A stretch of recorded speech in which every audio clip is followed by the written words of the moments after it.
Welcome to the Deep Dive. I'm your host, and today we have a really incredible mission lined up for you. Yeah, we really do. I'm excited to dig into this one. I'll be your resident expert guiding us through the psychology of it all today. So I want you to picture this. You are sitting across the table from someone deeply important to you, like a partner, a lifelong friend, or maybe a coworker you see every single day. Right. Someone you can't just avoid. Exactly. And they just did that thing, that specific thing that crosses your boundary, disrespects your time, or just, well, flat out drives you crazy. We all know that feeling. Your heart rate just spikes. Yeah, your stomach ties itself into a knot, and in that exact moment, Yeah. you look at them, Yeah. and you feel like you only have two choices. Just two. Right. Choice one. Hmm. You swallow the anger, force a smile, and walk on eggshells to keep the peace. Classic avoidant move, yeah. Or choice two. You unleash a wave of brutal, unfiltered honesty. You swing this emotional wrecking ball and potentially destroy the entire relationship. It really feels like life or death in those moments.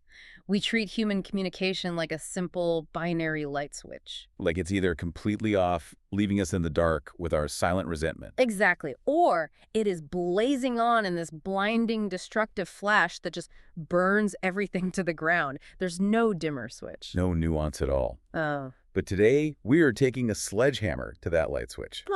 We're exploring a really profound piece of writing by Soul Signature. Specifically, it's from a text called the NHT Awakening Advisor. And our mission for you today is to explore a specific philosophy in this text that proves this agonizing choice between silent suffering and destructive honesty is actually a complete illusion. It's a self-imposed trap, honestly. It keeps so many of us completely paralyzed. So what we're really examining today is how to stop viewing truth as a wrecking ball. Right, and start learning how to wield it as a precise, calibrated tool. And the Soul Signature text introduces what it calls the TOT framework to do exactly that. Okay, let's unpack this because it's funny, the text never explicitly spells out what the letters TOT actually stand for. It doesn't, no. But whether it means like truth or trap or something entirely different, the mechanical function of the framework is crystal clear. Yeah, the core argument of TOT is that if you only see your options as silence or blunt truth, you are missing an entire axis of human communication. The problem isn't a question of whether you should speak or stay silent. No, the problem is how you speak. You have to develop the ability to speak at the right level, in the right way, and at the right time. Because we operate under this culturally ingrained assumption that for truth to be authentic, it has to be raw. Like it has to have some sting to it. Exactly. The logic is basically, if it doesn't hurt, it must not be the real truth. Like I must be sugarcoating it. And the TOT perspective just thoroughly dismantles that. It argues that truth does not need to be rough, aggressive, or raw to be real. Which is such a relief to hear, honestly. It is. You can deliver an absolute, uncompromising reality without destroying the person sitting across from you. But hold on. I have to push back on that for a second. Super, go for it. Because if someone completely betrays my trust or continually disrespects me, my truth is rough. My truth is anger.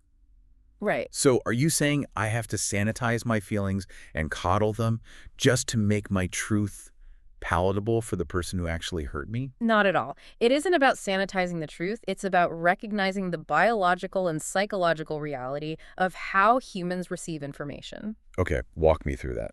Well, the text gives a really highly specific comparison. It compares saying, I am uncomfortable with this, to saying, you are wrong. Ooh, okay. That's a big difference. Massive. When you say, I am uncomfortable, you are holding the absolute truth of your boundary, but you are taking responsibility for your own internal state. You own the feeling. Exactly. You own it. But the moment you say, you are wrong, you take all of your internal friction and you hurl it at the other person. And what happens when you do that, like biologically? You trigger a biological defense instantly. When you say, you are wrong, you activate the other person's nervous system. Their amygdala fires up.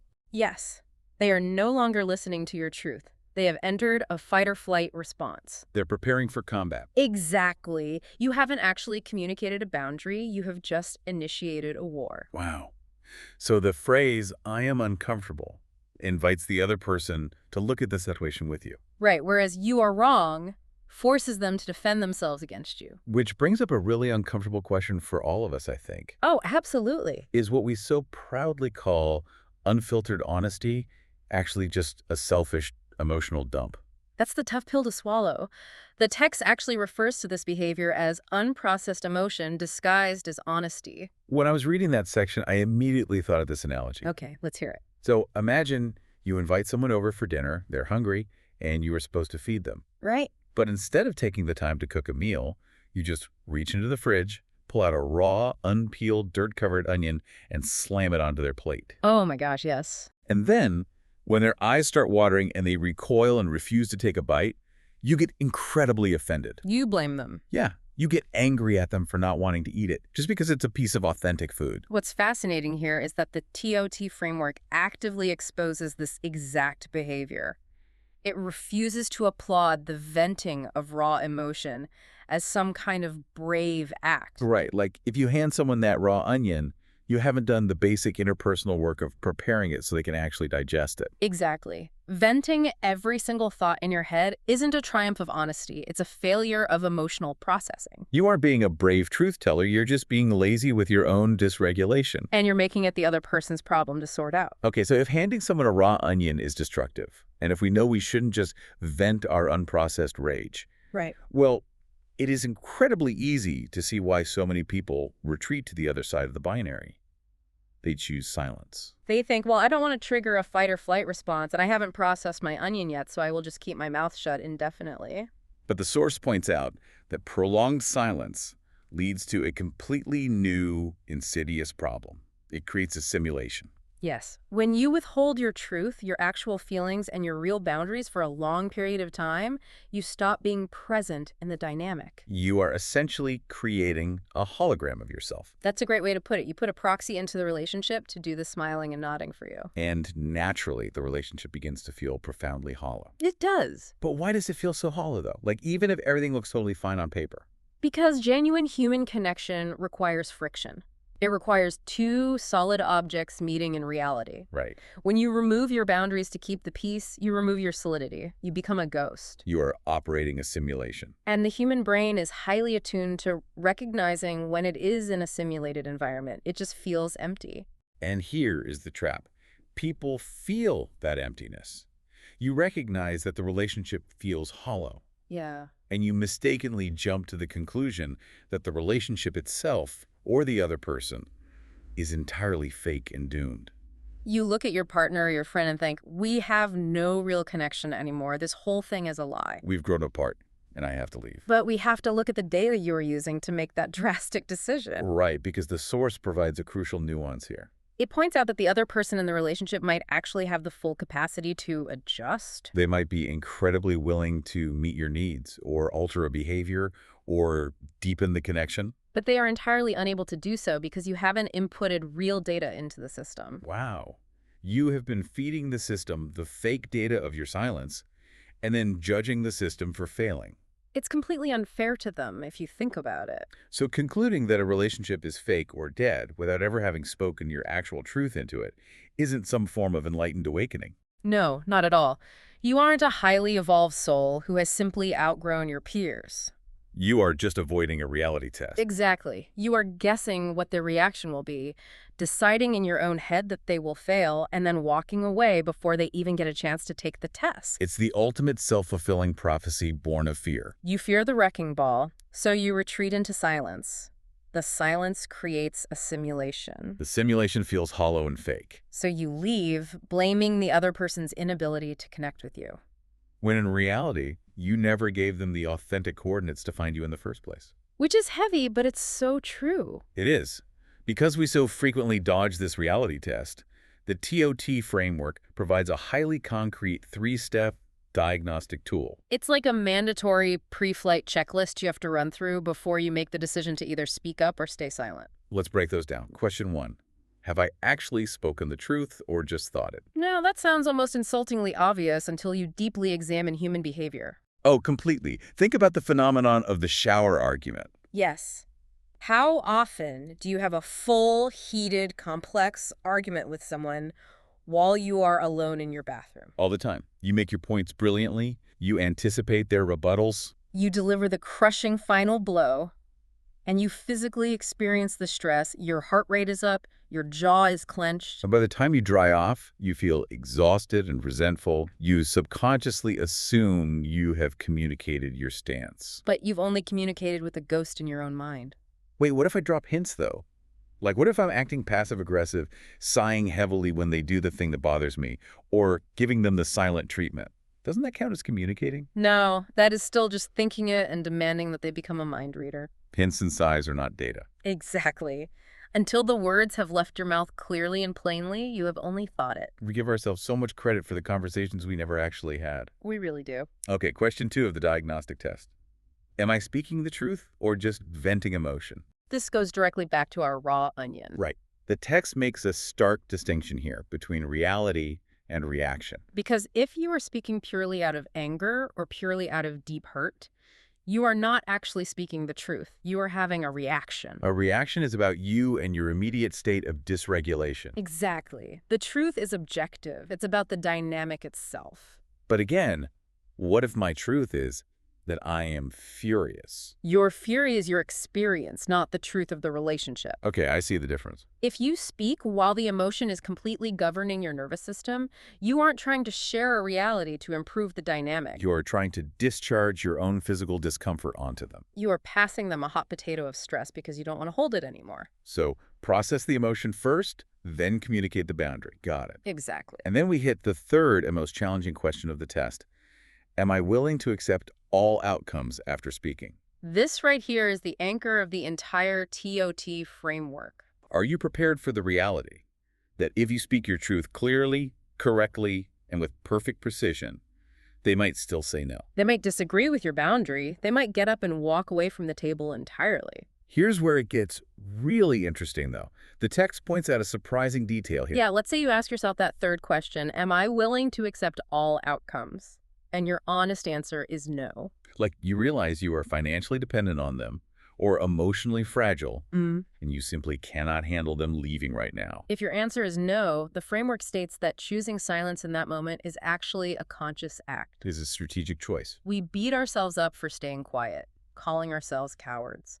But the text argues that if you know you cannot handle the potential fallout yet, choosing silence is an act of self-awareness. It shifts silence from being a default, panicky trauma response to being a temporary tactical hold.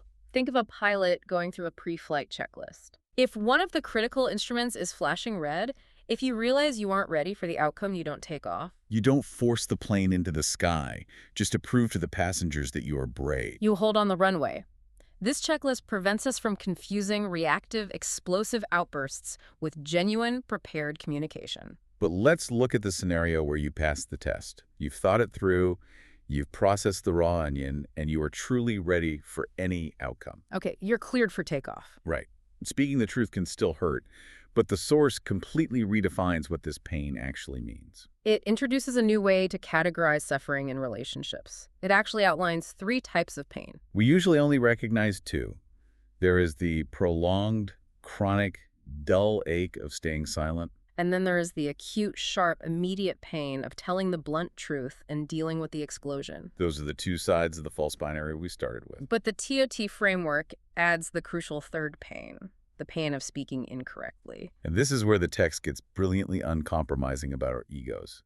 It really does. The source argues that we have a massive tendency to lose relationships unnecessarily because we told the truth, but we told it in the completely wrong way. We swung the wrecking ball, we triggered their fight or flight response. And then, when the dust settles and we are standing alone in the rubble of a friendship or a marriage, we falsely romanticize that loss. Well, we do this all the time. We look around at the destruction and say, well, that is the price of truth. Some people just can't handle my authenticity. It is the ultimate ego defense. We dress our clumsiness up as martyrdom. We play the misunderstood truth teller. But the text brutally corrects this assumption. It states that losing someone because you delivered your truth like a physical attack is not the price of truth. No, it is the price of poor communication skills. You didn't lose them because of your profound honesty. You lost them because your delivery was intolerable and hostile. So what does this mean for our definition of personal power then? Well, we have a cultural narrative right now that heavily praises the lone wolf. Oh, definitely. We applaud the person who burns bridges, who keeps it real no matter who gets hurt. We equate that kind of destructive, scorched earth honesty with strength. But the text states that true power is not just daring to speak. It's not just daring to lose someone to prove how unbothered you are. True power, according to the TOT framework, is much quieter and infinitely more difficult to achieve. True power is maintaining your internal clarity, knowing exactly what your truth and your boundaries are, while still maintaining the ability to interact productively with the outside world. It is the ability to hold your boundary without having to burn down the house to enforce it. Right. Can we ground that in reality for a second? Like, what does that actually look like in practice? Okay, think about a tense Thanksgiving dinner. Oh, classic. We've all been there. Right, so your uncle makes a comment that deeply insults, say, your career choices or your lifestyle. Oh, yeah. The wrecking ball version of power is flipping the table, screaming your truth at him, and storming out to prove you won't be disrespected. And the silence version is just staring at your plate and feeling totally hollow. Exactly. But the TOT version of true power is being able to sit at the table, look him in the eye, and say, I am not discussing my career with you. Wow. And then what? And then you calmly pass the potato. Pass the potatoes? I love that. You know exactly who you are, your boundary is set, and you didn't let his comment dysregulate you or force you into a screaming match. That completely flips the script. Because if every single time you try to live authentically, you end up having to cut people off. Right, leaving your community, abandoning your job, and starting your life over from scratch. You aren't actually powerful. You aren't some highly enlightened rebel who's just too real for society. If we connect this to the bigger picture, you are simply missing half of your necessary life skills. You have the truth, but you have absolutely zero mechanism for integrating that truth into a shared human experience. That is the harsh, illuminating reality of this framework. You cannot hold both a fake, simulated relationship and the real truth. They cannot exist in the same space. However, speaking the truth does not automatically guarantee a loss. Loss is not the default setting of honesty. Loss is only a true, inevitable consequence if you have spoken clearly, correctly, and fully. And the other person still cannot accept it.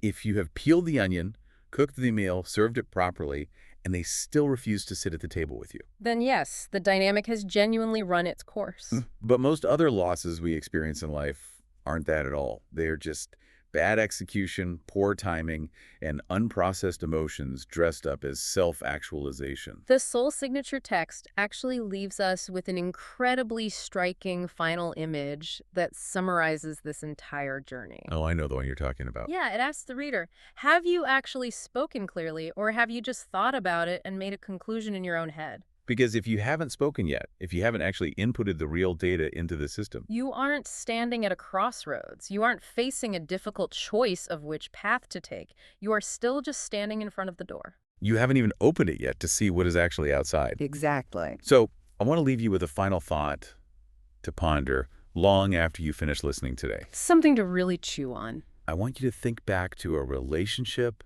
a friendship, or even a professional dynamic that you firmly believe you lost because you boldly spoke your truth. We all have one of those. Now, apply the diagnostic lens of the TOT framework to that specific memory. Was that fallout truly the inevitable, unavoidable price of your authenticity? Or, looking back with brutal honesty, was it a casualty of poor execution, an emotional reaction disguised as enlightenment? And if you can admit that it might have been the latter, how might reevaluating those past losses completely change the way you approach your very next difficult conversation? Are you going to reach for the wrecking ball again, or are you finally ready to pick up the skittle? Such an important question. Thank you so much for joining us on this deep dive. Thanks for having me. It's been a great conversation. We'll catch you next time.